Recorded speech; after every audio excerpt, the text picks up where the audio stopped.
Barbara, jel nam treba to sve? To je odlično pitanje. Da. Jel nismo lijepo mogle uživati kod kuće, smireno, sa svojom djecom, lagano, obaviti nekakav posao i to? Otkud ta ženska ambicija, u stvari sa sociološkog aspekta, da mi želimo nešto postići, dokazati se?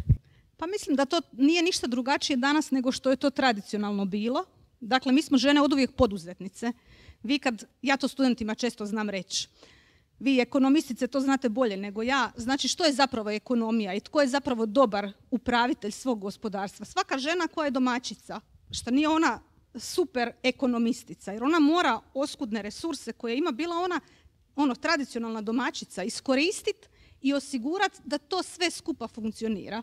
Mislim da u tom smislu je to nama zapravo urođeno, da smo mi poduzetne.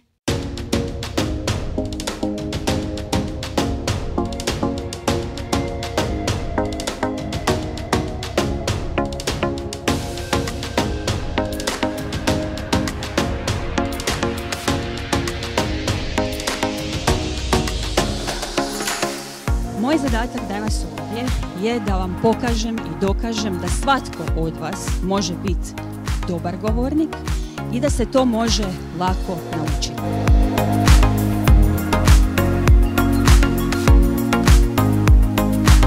Ambicija je upravo ono što nam daje mogućnost da sanjamo velike snove.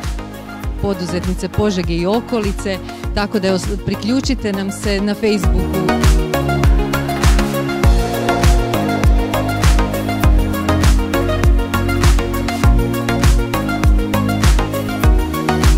U IT industriji dobro vidimo da je tu jako puno žena na raznim funkcijama. Ja mislim da se u ovom kraju često puta isputavamo upravo i u poduzetništvu ono što će neko reći.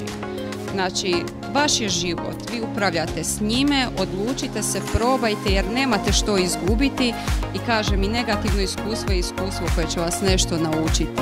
Da.